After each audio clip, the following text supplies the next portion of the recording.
is the result of the Soviet influence. Not necessarily. You see, the tactic of subversion about which I'm talking is similar to the martial art, the Japanese martial art.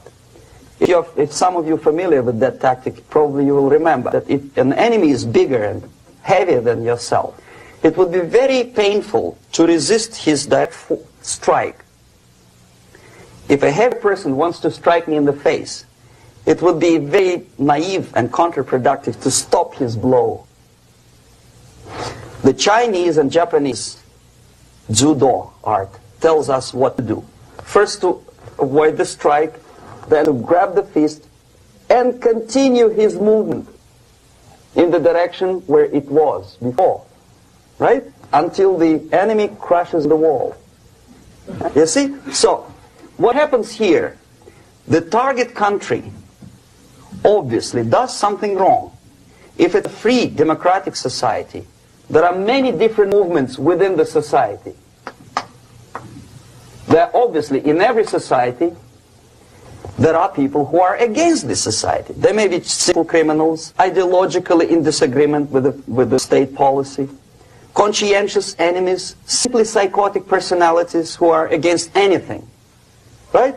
And finally, there are a small group of agents of a foreign nation, bought, subverted, recruited. Right? The moment all these movements will be directed in one direction, right? This is the time to catch that movement and to continue it until the movement forces the whole society into collapse, into crisis, right? So that's exactly the martial art tactic. We don't stop an enemy. We let him go. We help him to go in the direction we want them to go. Okay? These are the areas of application of subversion. What it means exactly. In case of religion, destroy it, ridicule it, replace it with various sects, cults, which bring people's attention, faith, whether it is naive, primitive, doesn't really matter.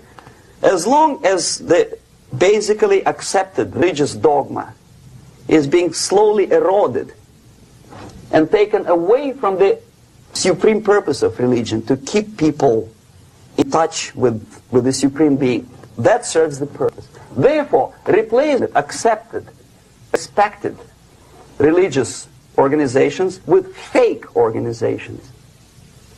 Distract people's attention from the real faith and attract them to various different faiths. Education. Distract them from learning something which is constructive, pragmatic, efficient. Instead of mathematics, physics, foreign languages, chemistry, teach them history of urban warfare, natural food, home economy, your sexuality, anything, as long as it takes you away. Okay? Social life. Replace traditionally established institutions and organizations with fake organizations. Take away the initiative from people. Take away the responsibility from naturally established links between individuals, group of individuals, and society at large, and replace them with artificially, bureaucratically controlled bodies. Instead of social life and friendship between neighbors, establish social workers institutions. People who are on payroll of whom? Society? No. Bureaucracy. Power structure. Okay. The natural bodies of administration, which are traditionally either elected by people at large or appointed by elected leaders of society, are being actively substituted by artificial bodies. The bodies of people, groups of people whom nobody elected. Never. As a matter of fact, most of the people don't like them at all, and yet they exist. One of such group is media. Who elected them? How come they have so much power? Almost monopolistic power on your mind. They can rape your mind. But who elected them? How come they have a nerve to decide what is good and what is bad for the elected by you, president, and his administration? Who the hell are they? Power structure slowly is eroded by the bodies and groups of people who do not have either qualification nor the will of people to keep them in power, and yet they do have power. The next step is destabilization.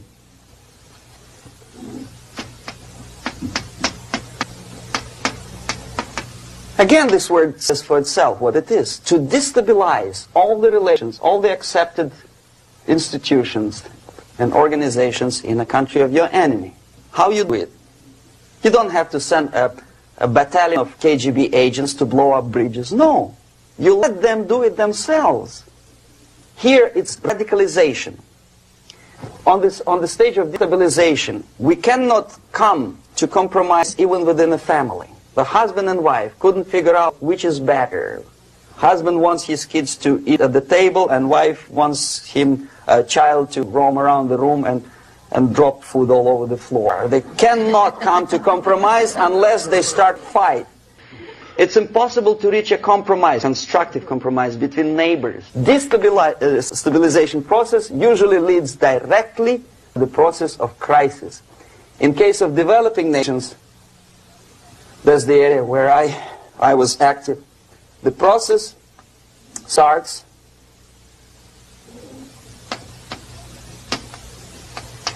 when the legitimate bodies of power, the social structure collapse. It cannot function anymore.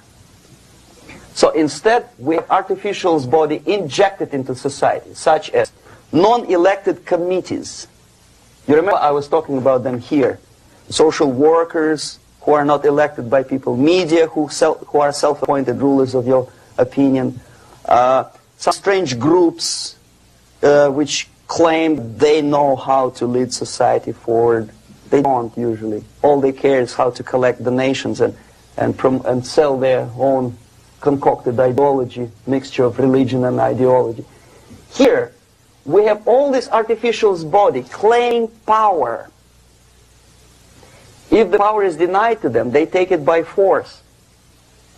In case of Iran, for example, all of a sudden we have revolutionary committees. What kind of revolution? There was no revolution yet, and yet they had the committees. They were taking power of judgment. They had the power of execution, they had the power of legislation, and that they had the power of judicial. All of them combined in one person, who is half-baked intellectual, sometimes graduated from Harvard University or Berkeley. He comes back to his country and he thinks that he knows the answer to all the social economical problems. Okay? Crisis is when society cannot function anymore productively. It collapses, obviously. That's the word for crisis. Could be stopped right here, both as an expert and as an impert. And that takes one step, one very important thing to do. You don't have to expel all the KGB agents from Washington, D.C. The most difficult and at the same time simplest answer to the subversion is to start it here and even before, by bringing back the society to religion. Something that you cannot touch and eat and put on yourself, but something that rules society and makes it move and preserve it. So the answer to ideological subversion, strangely enough, is very simple. You don't have to shoot people. You don't have to aim missiles and Pershings and cruise missiles at Andropov's headquarters. You simply have to have faith and prevent subversion. In other words, not to be a victim of subversion. Don't try to be a person who in judo is trying to smash your enemy and being caught by your hand. Don't strike like that.